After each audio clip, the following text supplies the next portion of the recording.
The Conjuring Last Rites is directed by Michael Chavez. This is the fourth instalment of the Conjuring series featuring Ed and Lorraine Warren in their final ghostly adventure. Me and my friend Ralph is joining me today. We have just come back from the cinema and we have many, many opinions on this film. You loved it. I thought it was brilliant. Best film ever. Without giving too many spoilers, I was not a big fan of this film. I think Ralph was slightly more charitable, but I'm easily pleased, so that helps. That's good. That's good. We need a bit of balance. And I did have a little jump at one point or another. So yeah. But it was only the one. I will note. I think obviously I'm going to get into why I didn't like it. So why don't we start with the things we liked? The good things. I think that's which will be a very short segment from Dan. There'll be a couple of things that I'm like, those were okay. The Conjuring is it's a shame actually, The Conjuring. I really liked this franchise until the last two films. And as I was saying to you on the way home, I feel like half of the franchise is now just not very good.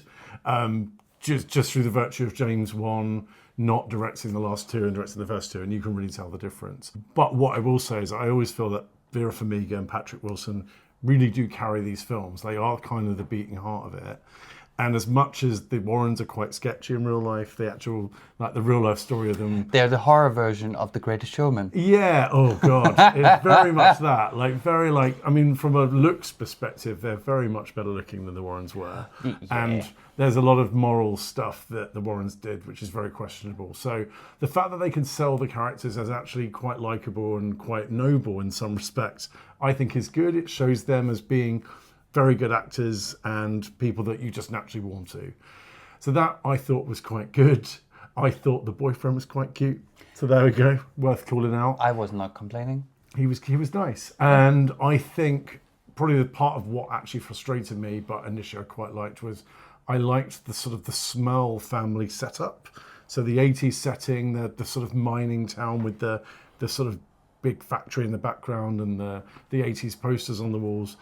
But the payoff wasn't there, I guess, and I just thought there was a lot more they could have done with it. How about you? What did you enjoy? I thought the atmosphere of the film was really good. Was some of the gags in it very... I think a lot of the film is very predictable. There was nothing like, oh, I know where they're going with this. Yeah. You could kind of guess what the ending would be and what this is building up to. Yeah. But the atmosphere, I would have liked a little bit more 80s, absolutely, because it was almost timeless in a way. And I know the 80s has been overdone a lot in the last decade, but if you're going to do 80s, like, you can't just throw in like a few 80s songs and do some frizzy hair. Like, it just never felt there was a lot of frizzy hair. A lot of frizzy in hair. This film. Like, a lot of blowouts, which is great. It was nice to have a couple of callbacks from some of the other films as well. Yeah.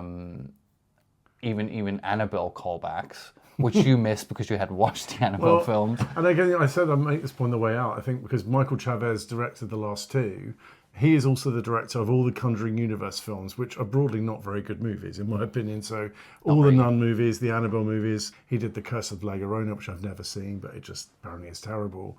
And you can just tell, like, it's a real degrading quality. And to finish the franchise in that respect, I just thought was a shame. And I think, as you said, it was predictable. What I think is The Conjuring made a kind of a rod for its own back, because the first two were both haunted house mysteries. The third one wasn't, and people then kind of got upset. No, that was demonic possession. Yeah. Weirdly enough, I watched the third one this afternoon because I realised I hadn't watched it. It's also not very good. I didn't hate it.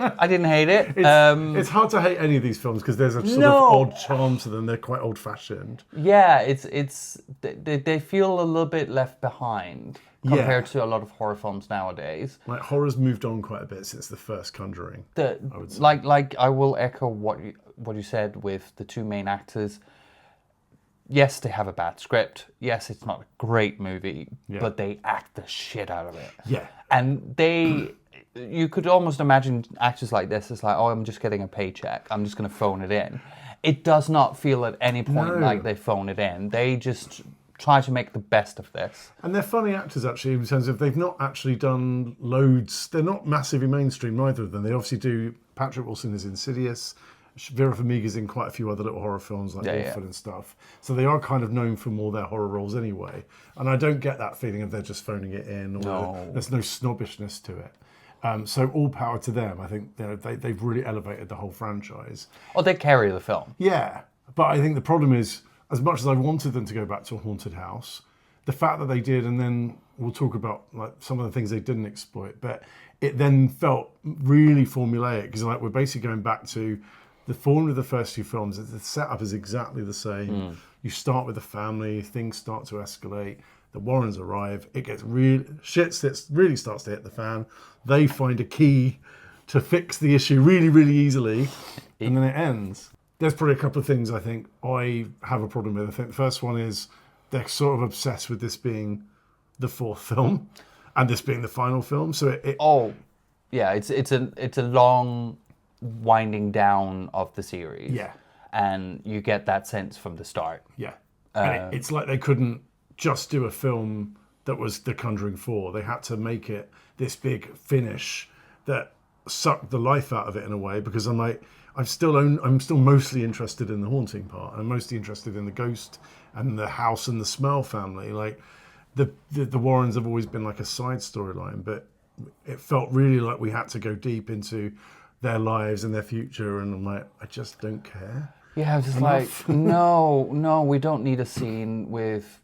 Yeah, I'm just not spoiling the film, but there's a scene where they play ping pong ball. Oh my God, yes. It's so unnecessary. Yeah. And there is quite a few like those kind of scenes in it where it's not needed, and it also reflects in the running time of the film.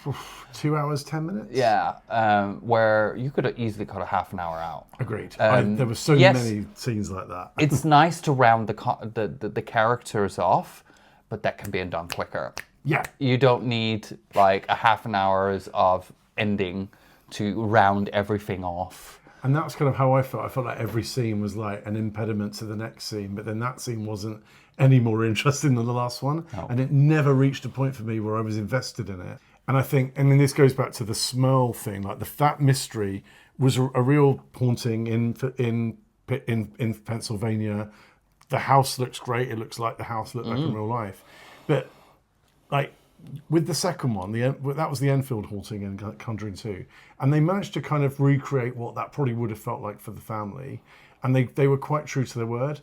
There was nothing in this that made me feel like, it's like, well, why bother doing a real life haunting, but then not trying to put any of it on screen as it actually happened. It was really overblown from the start. Yeah. So there was like no real build up to it. There's a scene with a phone which we thought was quite effective. It was very effective. Yeah.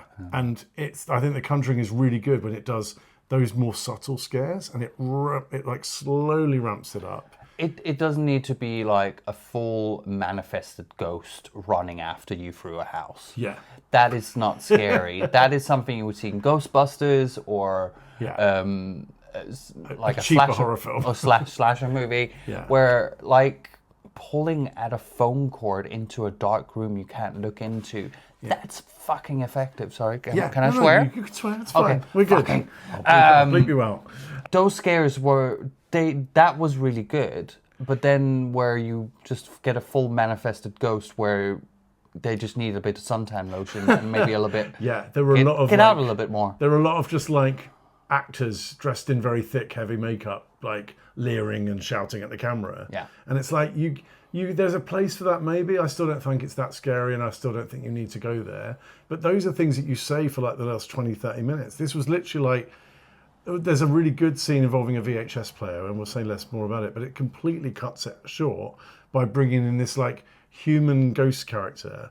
And those films are just so much better when they're subtle, and it's like you see things in the shadows and you don't quite know if you've seen something or if you're not. And it just didn't do that. And it basically showed its hand far too quickly. And that's the thing, I start to feel like this film isn't for me, and that sounds really snobbish, but it sounds a bit like this is a Friday night kind of crowd movie that you're just going to go and see and not think about at all. And I love horror movies. I like ones that stick with me. And obviously, maybe the filmmakers just frankly don't care. Like they're there to make money. It's not that kind of film.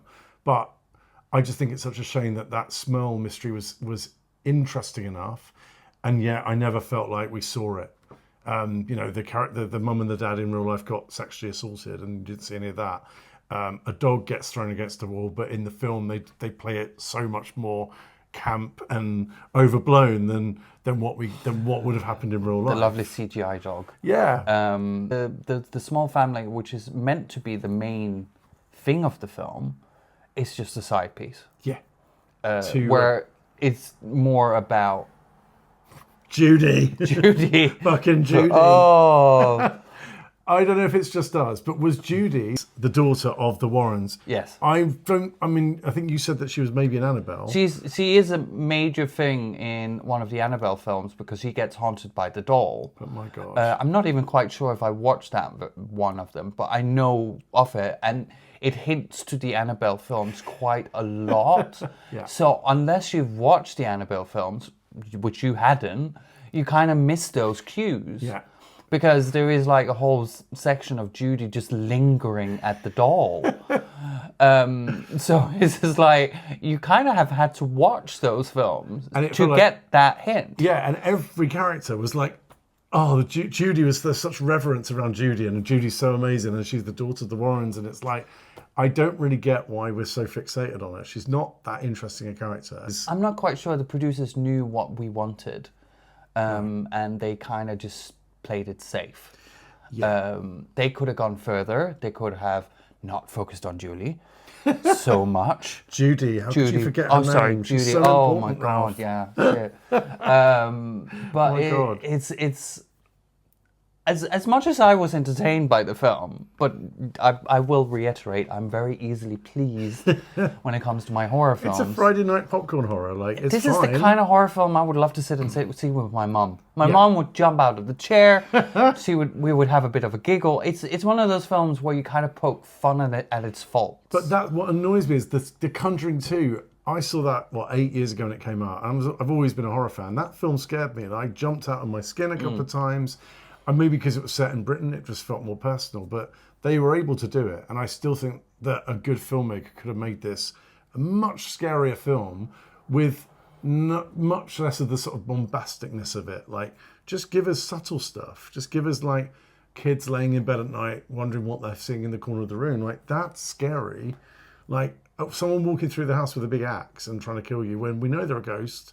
Then there's no peril there. Well, that's it. There was no real payoff because you need those little subtle build-up ones to be a little bit chilled by it, to be a bit unnerved, and then you're like, oh God, what's going to come next?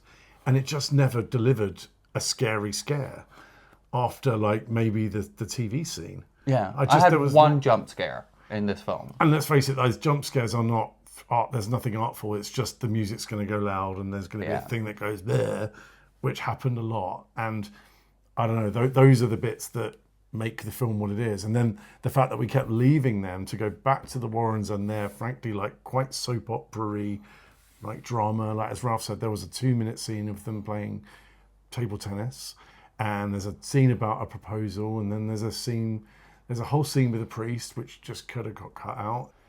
And like for supposedly like skilled ghost hunters, like the ending is like, well, you screwed that up, didn't you guys? All they've got to do is get a mirror out of a loft. That's all they have to do. And they screw it up. So anyway, so we loved it. So yeah, absolutely. Brilliant, classic. I loved it more than Dan did, that's for sure. I mean, look, but I love a camp, silly horror film. But then if you watch the first 2 Conjuring films, this is almost became a little bit like a scary movie parody. The spinning mirror. Spinning mirror. Anyway, right, well, let's wrap it up. I'm going to give it a 5 out of 10. I think that's quite generous. It was wavering on the 4. Ralph? See, as I liked it a little bit more than you, I think I might get it a 6.5. I think that's fair. So The Conjuring Last Rites is out now. Run to your cinema, go and see it immediately. It's really, really amazing. It treads new ground. It does it's pretty average. So I think that's the end of that. Anyway, let us know what you think of the film in the comments, and we'll see you on the next one.